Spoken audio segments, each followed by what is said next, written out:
Digital ಕಂಟೆಂಟ್ಗೆ ಸ್ವಾಗತ. ನಾನು ಗೀತಾ. ದರ್ಶನ್ ಅವರ ಹೆಸರಂತೂ ಒಂದಲ್ಲ ಒಂದು ವಿಚಾರದಲ್ಲಿ ಕೇಳಿ ಬರ್ತಾನೆ ಇದೆ. ಒಂದಷ್ಟು ವಿವಾದಗಳನ್ನು ಕೂಡ ಹುಟ್ಟು ಹಾಕ್ತಿದೆ. ಇವತ್ತು ಕೂಡ ಅಷ್ಟೇ, ಪವಿತ್ರ ಗೌಡ ಅವರಿಗೆ ಯಾರೋ ಸೋಷಿಯಲ್ ಮೀಡಿಯಾದಲ್ಲಿ ನೆಗೆಟಿವ್ ಆಗಿ ಕಮೆಂಟ್ ಅನ್ನ ಮಾಡಿದ್ರು, ಮೆಸೇಜಸ್ ಅನ್ನ ಮಾಡಿದ್ರು ಅಂತ ಚಿತ್ರದುರ್ಗ ಮೂಲದ ರೇಣುಕಾ ಸ್ವಾಮಿ ಅನ್ನೋರಿಗೆ ಭಯ ಪಡಿಸಿ ಆ ಒಂದು ಮನುಷ್ಯ ಈಗ ಸಾವನ್ನಪ್ಪಿರುವಂತಹ ವಿಚಾರ ಎಲ್ಲೆಡೆ ಕೂಡ ಸುದ್ದಿ ಆಗ್ತಾ ಇದೆ. ಜೊತೆಗೆ ಈ ವಿಚಾರಕ್ಕೆ ಸಂಬಂಧಪಟ್ಟಂತೆ ದರ್ಶನ್ ಅವರ ಹೆಸರು ಕೇಳಿ ಬಂದಿದ್ದು ಅಂತೆ ದರ್ಶನ್ ಅವರು ಅರೆಸ್ಟ್ ಕೂಡ ಆಗಿದ್ದಾರೆ. ವಿಚಾರಣೆಗೋಸ್ಕರ ಪವಿತ್ರ ಗೌಡ ಅವರನ್ನು ಕೂಡ ಕಸ್ಟಡಿಗೆ ತೆಗೆದುಕೊಂಡಾಗಿತ್ತು. ಹಾಗಾದ್ರೆ ಇದಕ್ಕಿಂತ ಮುಂಚೆ ದರ್ಶನ್ ಮಾಡಿರುವಂತಹ ವಿವಾದಗಳು ಯಾವುವು, ದರ್ಶನ್ ಅವರ ಹೆಸರು ಕೇಳಿ ಬಂದಂತಹ ಕೆಲವೊಂದು ವಿವಾದಗಳ ಬಗ್ಗೆ ಈಗ ನಾನು ಹೇಳ್ತಾ ಹೋಗ್ತೀನಿ. ಮೊದಲನೇದಾಗಿ ದರ್ಶನ್ ರವರ ಮೊದಲ ವಿವಾದ ಅಂತ ಸುದ್ದಿ ಆಗಿದ್ದು, ಅದು ಒಂದ್ ರೀತಿ ರೋಡಿಗಿಳಿದು ಸುದ್ದಿ ಆಗಿದ್ದು ಅಂತ ಹೇಳಿದ್ರೆ ಅದು ಸಾರಥಿ ಸಿನಿಮಾ ರಿಲೀಸ್ ಆದಂತಹ ಟೈಮ್ ಅಲ್ಲಿ. ಸಾರಥಿ ಸಿನಿಮಾ ಇವ್ರಿಗೆ ಎಷ್ಟರ ಮಟ್ಟಿಗೆ ದೊಡ್ಡ ಹೆಸರನ್ನ ತಂದುಕೊಡ್ತು, ಅವರ ವೈಯಕ್ತಿಕ ವಿಚಾರ ಕೂಡ ಇದೇ ವಿಚಾರಕ್ಕೆ ಬೀದಿಗೆ ಬಂತು. ಆ ಸಂದರ್ಭದಲ್ಲಿ ತಮ್ಮ ಪತ್ನಿಯ ಮೇಲೆ ಹಲ್ಲೆ ನಡೆಸಿದ್ದಾರೆ ಅನ್ನೋ ಆರೋಪಕ್ಕೆ ಅವರ ಪತ್ನಿ ವಿಜಯಲಕ್ಷ್ಮಿ ದರ್ಶನ್ ರವರು ಅವರ ಬಗೆಗೆ ಕಂಪ್ಲೇಂಟ್ ಅನ್ನ ಕೂಡ ಕೊಟ್ಟರು. ಸುಮಾರು 28 ದಿನಗಳ ಕಾಲ ದರ್ಶನ್ ರವರು ಬಂಧಿಯಾಗಿತ್ತು. ಇದಾದ ನಂತರ ಮುಂದಿನ ದಿನಗಳಲ್ಲಿ ದರ್ಶನ್ ರವರು ಯಜಮಾನ ಒಂದು ಶೂಟಿಂಗ್ ಟೈಮ್ ಅಲ್ಲೂ ಕೂಡ ಅಲ್ಲಿರುವಂತಹ ಒಬ್ಬ ವ್ಯಕ್ತಿಯ ಮೇಲೆ ಹಲ್ಲೆ ಮಾಡಿದ್ರು ಅನ್ನುವಂತಹ ವಿಚಾರ ಕೂಡ ಬಂತು. ಆದ್ರೆ ಇದು ಯಾವುದೇ ಒಂದು ದೂರನ್ನ ಕೂಡ ದಾಖಲಿಸಲಾಗಿಲ್ಲ. ಇನ್ನು ಇತ್ತೀಚೆಗೆ ಹುಲಿ ಉಗುರಿನ ಹೆಸರು ಸಿಕ್ಕಾಪಟ್ಟೆ ಸೌಂಡ್ ಮಾಡ್ತು. ಅದು ಕೂಡ ಆ ಒಂದು ವಿಚಾರಕ್ಕೂ ಕೂಡ ದರ್ಶನ್ ಅವರ ಬಳಿಯೂ ಕೂಡ ಹುಲಿ ಉಗುರಿನ ಪೆಂಡೆಂಟ್ ಇದೆ ಅನ್ನುವಂತಹ ನಿಟ್ಟಿನಲ್ಲಿ ಆವಾಗ್ಲೂ ಕೂಡ ದರ್ಶನ್ ರವರನ್ನ ವಿಚಾರಣೆಗೆ ಒಳಪಡಿಸಲಾಗಿತ್ತು. ಇನ್ನು ಅವರ ಬಳಿ ಇರುವಂತದ್ದು ನಕಲಿ ಹುಲಿ ಉಗುರು ಅನ್ನುವಂತಹ ಕಾರಣಕ್ಕಾಗಿ ಒಂದು ಕ್ಲೀನ್ ಚಿಟ್ ಸಿಕ್ತು. ದರ್ಶನ್ ರವರು ಯಾವುದೇ ರೀತಿಯ ಒಂದು ತಪ್ಪನ್ನ ಮಾಡಿಲ್ಲ, ಹುಲಿ ಉಗುರನ್ನ ಹೊಂದಿಲ್ಲ. ಒಂದು ಪೆಂಡೆಂಟ್ ನಲ್ಲಿ ಹುಲಿ ಉಗುರು ಇರುವಂತದ್ದು ಏನಿದೆ ಅದು ನಕಲಿ ಅನ್ನುವಂಥದ್ದು ಕೂಡ ತೀರ್ಮಾನ ಆಯ್ತು. ಇದಾದ ನಂತರ ರಾಬರ್ಟ್ ಮೂವಿಯ ನಿರ್ಮಾಪಕ ಉಮಾಪತಿ ಶ್ರೀನಿವಾಸ್ ಗೌಡ ಅವರ ವಿಚಾರವಾಗೂ ಕೂಡ ಒಂದು ಘಟನೆ ನಡೀತು. ಅದು ಉಮಾಪತಿಯವರು ದರ್ಶನ್ ಅವರನ್ನ ಹೆಸರನ್ನ ಬಳಸಿಕೊಂಡು ಸುಮಾರು 20 ಕೋಟಿ ರೂಪಾಯಿಯನ್ನ ವಂಚಿಸಿದ್ದಾರೆ ಅನ್ನುವಂತಹ ವಿಚಾರವೂ ಕೂಡ ದೊಡ್ಡ ಮಟ್ಟದಲ್ಲಿ ಸದ್ದು ಮಾಡ್ತು. ಈ ಒಂದು ಸಂದರ್ಭದಲ್ಲೂ ಕೂಡ ದರ್ಶನ್ ರವರು ಒಂದು ರೀತಿ ಬೇಸರವನ್ನ ವ್ಯಕ್ತಪಡಿಸಿದ್ರು. ಒಂದಷ್ಟು ವಿವಾದವನ್ನ ಕೂಡ ಈ ಒಂದು ಪ್ರಕರಣ ಕಂಡುಕೊಳ್ತು. ಇನ್ನು ಕಾಟೇರ ಸಿನಿಮಾ ರಿಲೀಸ್ ಆಯ್ತು ಇತ್ತೀಚೆಗೆ. ಕಾಟೇರ ಸಿನಿಮಾ ಅಂತೂ ದರ್ಶನ್ ಅವರ ಸಿನಿ ಕೆರಿಯರ್ನ ಬ್ಲಾಕ್ ಬಸ್ಟರ್ ಹಿಟ್ ಸಿನಿಮಾ ಅಂತ ಹೇಳೋದು ತಪ್ಪಾಗಲ್ಲ.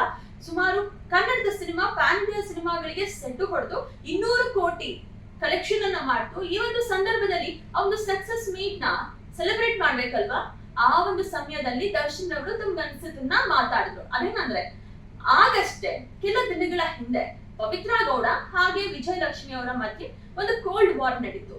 ಪವಿತ್ರ ಗೌಡರವರು ಸೋಷಿಯಲ್ ಮೀಡಿಯಾದಲ್ಲಿ ತಮ್ಮ 10 ವರ್ಷದ ಸಂಬಂಧವನ್ನ ಎಲ್ಲರೆದುರು ಕೂಡ ತೆರೆದಿಟ್ರು. ಅದಕ್ಕೆ ಪ್ರತಿಯಾಗಿ ಪವಿತ್ರ ಗೌಡರವರ ಪತಿಯ ಫೋಟೋವನ್ನ, ಅಂದ್ರೆ ಅವರು ಮುಂಚೆ ಮದುವೆ ಆಗಿದ್ದಂತಹ ಪತಿಯ ಫೋಟೋವನ್ನ ವಿಜಯಲಕ್ಷ್ಮಿ ಅವರು ಸೋಷಿಯಲ್ ಮೀಡಿಯಾದಲ್ಲಿ ಹಂಚಿಕೊಳ್ಳುವ ಮೂಲಕ ಅವರಿಬ್ಬರ ನಡುವೆ ಒಂದಷ್ಟು ಕೋಲ್ಡ್ ವಾರ್ ನಡೀತು. ಇದಕ್ಕೆ ಪ್ರತಿಯಾಗಿ ದರ್ಶನ್ ರವರು ಒಂದು ಹೇಳಿಕೆಯನ್ನ ನೇರವಾಗಿ ಕೊಡದೆ ಇಂಡೈರೆಕ್ಟ್ ಆಗಿ ಹೇಳಿದ್ರು.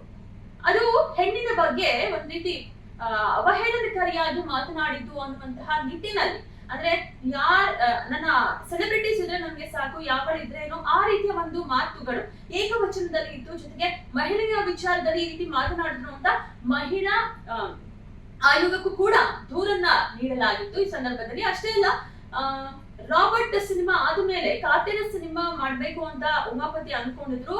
ಜೊತೆಗೆ ಉಮಾಪತಿ ಅವರು ಸಾಕಷ್ಟು ಸಂದರ್ಶನದಲ್ಲಿ ಹೇಳಿದ್ರು ಕಾಟೇರ ಟೈಟಲ್ ಕೊಟ್ಟಿದ್ದು ನಾನೇ ಅಂತ. ಈ ಒಂದು ವಿಚಾರಕ್ಕೂ ಕೂಡ ನಾಲಿಗೆಯನ್ನ ಹರಿಬಿಟ್ರು. ಆ ಒಂದು ವಿಚಾರ ಕೂಡ ಸಾಕಷ್ಟು ಸುದ್ದಿ ಆಯ್ತು. ಇದಿಷ್ಟೇ ಆಗಿದ್ರೆ ಪರವಾಗಿಲ್ಲ, ಅದು ಹಿಂದೆನೂ ಕೂಡ ಸಾಕಷ್ಟು ವಿವಾದವನ್ನ ಮಾಡ್ಕೊಂಡ್ರು. ವಿವಾದ ಅನ್ನೋದಕ್ಕಿಂತ ಸುದ್ದಿ ಅನ್ನುವಂತಹ ವಿಚಾರಗಳು ಅಂತ ಹೇಳ್ಬೋದು. ಅವರ ಫಾರ್ಮ್ ಹೌಸ್ ಮೈಸೂರಿನಲ್ಲಿರುವಂತಹ ಅವರ ಫಾರ್ಮ್ ಹೌಸ್ ಏನಿದೆ, ಹೆಚ್ಚು ಸಮಯವನ್ನ ಅವ್ರು ಅಲ್ಲೇ ಕಳೆಯೋದು. ತಮಗೆ ಬೇಸರ ಆದಾಗ ಆಗಿರ್ಬೋದು, ಅವರು ತಮ್ಮ ಖುಷಿಯ ಕ್ಷಣಗಳಾಗಿರ್ಬೋದು, ತಮ್ಮ ಸ್ನೇಹಿತರೊಂದಿಗೆ ಹೋಗಿ ಅಲ್ಲಿ ಅವರು ಹೆಚ್ಚಾಗಿ ಕಾಲ ಕಳೀತಾರೆ.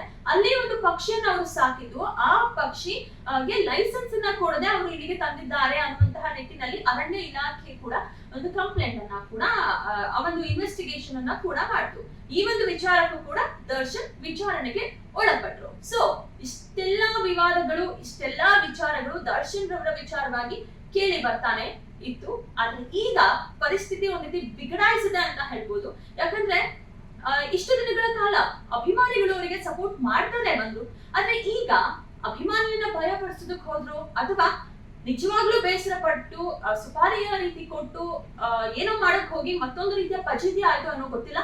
ಆದ್ರೆ ರೇಣುಕಾ ಸ್ವಾಮಿ ಅನ್ನುವಂತವರ ಒಂದು ಜೀವನ ದುರಂತವಾಗಿ ಅಂತ್ಯವನ್ನ ಕಂಡಿದೆ. ಪವಿತ್ರ ಗೌಡ ಅವರವರು ವಿಚಾರವಾಗಿ ಎಲ್ಲಿ ದರ್ಶನ್ ಅವರು ಹೋಗಿದ್ದೆ ತಪ್ಪಾಯ್ತಾ, ಮಹಿಳೆಯರ ವಿಚಾರವಾಗಿ ಈ ರೀತಿಯ ಒಂದು ಘಟನೆಗಳು ನಡೀತಾನೆ ಇದೆ. ದರ್ಶನ್ ಅವರ ವಿಚಾರದಲ್ಲಿ ಅದೇ ಹೆಂಡತಿಯ ವಿಚಾರ ಆಗಿರ್ಬೋದು, ಪವಿತ್ರ ಗೌಡ ಅವರ ವಿಚಾರವಾಗಿ ವಿವಾದವಾಗಿದ್ದಾಗಿರ್ಬೋದು, ಅಥವಾ ಆ ಒಂದು ಮನೆಯ ಬಳಿ ಕಟ್ಟಿದಂತಹ ನಾಯಿ ಇನ್ನೊಂದು ಸ್ತ್ರೀಗೆ ಕಚ್ಚಿದಾಗ ಅವರು ಕೂಡ ದರ್ಶನ್ ಅವರ ಮನೆಯ ಬಳಿ ಕಟ್ಟಿದಂತಹ ನಾಯಿ ನನಗೆ ಕಚ್ಚಿತು ಅನ್ನುವಂತಹ ದೂರನ್ನ ಕೂಡ ಕೊಟ್ಟಿದ್ರು. ಆ ಒಂದು ವಿಚಾರಣೆಯನ್ನ ಕೂಡ ಒಳಪಟ್ರು ದರ್ಶನ್ ಅವರು. ಒಟ್ಟಾರೆ ಹೇಳೋದಾದ್ರೆ ಒಂದಲ್ಲ ಒಂದು ರೀತಿಯಲ್ಲಿ ದರ್ಶನ್ ಅವರ ಹೆಸರು ಚಾಲ್ತಿಯಲ್ಲಿ ಬರ್ತಾನೆ ಇದೆ. ಇದೆಲ್ಲದಕ್ಕೂ ಯಾವಾಗ ಅಂತ್ಯ ಆಗುತ್ತೆ, ಏನಾಗುತ್ತೆ ಮುಂದಿನ ದಿನದಲ್ಲಿ, ಈ ಒಂದು ಪ್ರಕರಣಕ್ಕೆ ಸಂಬಂಧಪಟ್ಟಂತೆ ಯಾವ ರೀತಿಯ ಟ್ವಿಸ್ಟ್ ಅಂಡ್ ಟರ್ನಿಂಗ್ಸ್ ಮುಂದಿನ ದಿನದಲ್ಲಿ ಎದುರಾಗುತ್ತೆ, ದರ್ಶನ್ ಅವರ ಅಭಿಮಾನಿಗಳ ಸಪೋರ್ಟ್ ಎಷ್ಟರ ಮಟ್ಟಿಗೆ ಸಿಗುತ್ತೆ, ಈ ಪ್ರಕರಣದಲ್ಲಿ ದರ್ಶನ್ ಅವರು ಅಪರಾಧಿ ಅಂತ ಪ್ರೂವ್ ಆಗುತ್ತೆ ಇಲ್ಲ ನಿರಪರಾಧಿ ಅಂತ ಪ್ರೂವ್ ಆಗುತ್ತಾ ಅನ್ನೋದನ್ನ ಕಾದು ನೋಡ್ಬೇಕಾಗಿದೆ. ಇದಾಗಿತ್ತು ಈ ಹೊತ್ತಿನ ವಿಶೇಷ. ನೋಡ್ತಾ ಇರಿ ನ್ಯೂಸ್ 18 ಕನ್ನಡ. ಜಾಲ ನಮ್ಮದು, ಬಲ ನಿಮ್ಮದು.